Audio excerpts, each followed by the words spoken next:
সুনামগঞ্জ, নেত্রকোনা, হবিগঞ্জ কিংবা মৌলভীবাজার, বাংলাদেশের উত্তর পূর্বাঞ্চলের এই হাওর জনপদে এখন একটাই দৃশ্য, পানি আর আতঙ্ক। বছরের একমাত্র ফসল বোরো ধান যখন গোলায় তোলার সময়, ঠিক তখনই হানা দিয়েছে অকাল বন্যা। কিন্তু প্রশ্ন হলো, কেন প্রতি বছর এই অঞ্চলের কৃষকের ভাগ্য নিয়ে ছিনিমিনি খেলে প্রকৃতি? কেন বারবার ডুবছে সিলেট অঞ্চল? আজকের ভিডিওতে আমরা জানার চেষ্টা করব বর্তমান ভয়াবহ এই পরিস্থিতির পেছনের ভৌগোলিক কারণ। গত 24 ঘন্টায় সুনামগঞ্জে সুরমা নদীর পানি বেড়েছে 56 সেন্টিমিটার। নেত্রকোনায় কংস নদের পানি বিপদসীমার 21 সেন্টিমিটার ওপর দিয়ে বইছে। কৃষি বিভাগের তথ্য মতে সুনামগঞ্জে এখনও 50% এবং নেত্রকোনায় 46% ধান মাঠেই রয়ে গেছে। উজানে ভারতের চেরাপুঞ্জিতে রেকর্ড বৃষ্টির ফলে নেমে আসা পাহাড়ি ঢল মুহূর্তেই তলিয়ে দিচ্ছে শত শত হেক্টর জমি। হাজারো কৃষক এখন তাকিয়ে আছেন আকাশের দিকে। বছরের একমাত্র স্বপ্ন কি তবে পানিতেই মিশে যাবে? সিলেট অঞ্চলে বারবার বন্যার বেশ কয়েকটি কারণ রয়েছে। সিলেটের উত্তরে ভারতের মেঘালয় ও চেরাপুঞ্জি, যা বিশ্বের অন্যতম বৃষ্টিপ্রবণ এলাকা।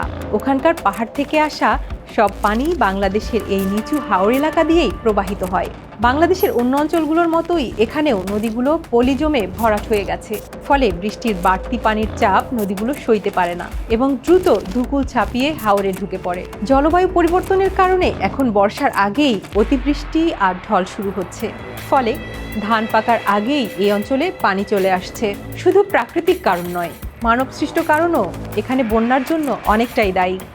হাওরের ফসল রক্ষা বাঁধগুলো অনেক সময় দুর্বল থাকে। মধ্যনগরের এরন্ডিল বা বিশম্বরপুরের হরিমণি বাঁধের মতো অনেক জায়গায় পানি উপচে পড়ছে। সঠিক সময়ে বাঁধ মেরামত না হওয়া এবং অপরিকল্পিত স্লুইস গেটের কারণেও পানি প্রবাহ বাধাগ্রস্ত হচ্ছে, যা অকাল বন্যাকে আরও ত্বরান্বিত করছে। এই মুহূর্তে কৃষকদের কি কিছু করার আছে? বিশেষজ্ঞরা কৃষকদের বেশ কিছু পরামর্শ দিচ্ছেন। কৃষি বিভাগের পরামর্শ অনুযায়ী 80% পেকে গেছে এমন ধান দ্রুত কেটে ফেলতে হবে। স্থানীয় প্রশাসন ও জনগণের সম্মিলিত প্রচেষ্টায় বাঁধের ফাটল দ্রুত মেরামত করতে হবে। এছাড়া ঋণগ্রস্ত কৃষকদের জন্য জরুরি প্রণোদনা এবং যারা নিঃস্ব হয়েছেন তাদের জন্য দ্রুত মানবিক সহায়তা নিশ্চিত করতে হবে। আগামী 3 দিন হাওরবাসীর জন্য অত্যন্ত ঝুঁকিপূর্ণ।